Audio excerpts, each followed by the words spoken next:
in Bradenton is the WNBA Commissioner, Cathy Engelbert. Cathy, thanks so much for joining us. We really appreciate you taking time today. Well, thank you, Ron and Carolyn. It's great to be here. It has been a crazy, emotional, stressful week for everybody. What stood out for you, though, the most over the last few days? Well, I'd say what a year, right? So we actually started this year on January 1st with David Stern passing away. And as you know, David launched this league in the 90s. And then Kobe Bryant and those young girls and their coaches and their parents, and then a global pandemic, and then a virtual draft, and then obviously the social justice before we even decided to come here to Bradenton IMG Academy. So obviously, lots of emotions, raw emotions, hopes, fears. But the nice thing was we had already launched our justice movement. The players year-round are advocating for social justice. Maya Moore, Natasha Cloud, and many others. And now all 140 here really have a strong voice on these issues. And Cathy, on Wednesday, there was a pause, a day of reflection. And when the meeting on Wednesday happened, before you addressed the players, you went and had a conversation with NECA first instead of just stepping in. Can you tell me why and how that went about?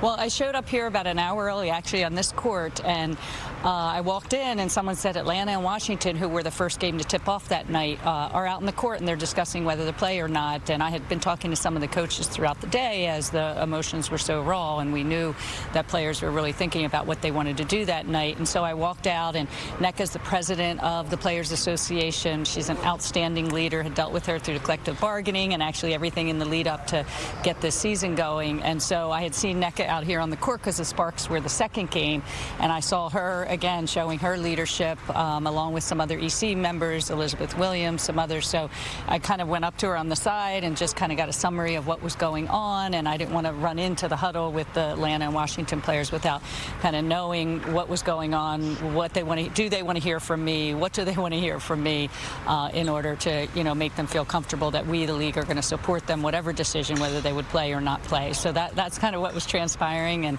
I thought NECA did a great job. Both teams had leaders step up and talk on behalf of their teams as to what they wanted to do. And what became very clear, whatever was going to be done, it was going to be solidarity across the league. And Cathy, what was your involvement in coming to the decision for the players to continue to play? Yeah, I think the players realized, and we had obviously been talking with them over that 24-hour period. One, they definitely wanted Thursday as a full day of reflection. We've been going here since early July. They're playing every other day, and I think, they really, all those emotions were raw once again, similar to what happened back, before we even got here. So I think they needed that day to think, to meet, to coalesce.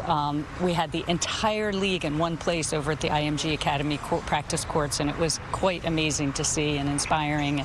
And so it was really about, using their voice, and basketball's part of their platform to use that voice. And I think that's why they decided, and we supported, getting back up and running last night. One of the things that has stood out, Coach, is you mentioned her, Nneka Ogwumike. She seems like she's the calming force of all this. And you have a social justice council that they've been through a lot, and they have shown a lot of leadership. Talk about your council.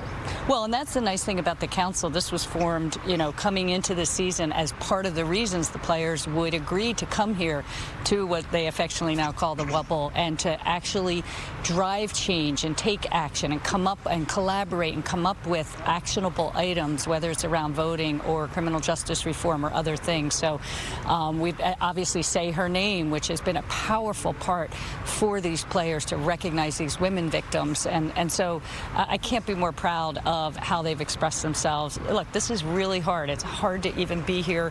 The pandemic changed so much around live sports, and the fact that we're here, this was existential for this league to have a season this year, not be out of the sports landscape for 20 months. And the players knew that, and then couple all the strong voices they have around these issues. And, again, I couldn't be more proud of them, NECA and the whole EC, Elizabeth and Sue Bird.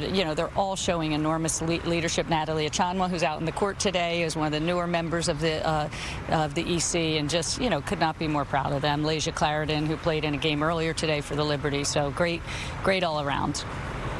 Well, Commissioner, thank you so much for spending some time with us today. Outstanding job this year, and we're glad we have basketball. Thank you so much. Thanks, Ron. Thanks, Carolyn. And thanks, CBS. Take care.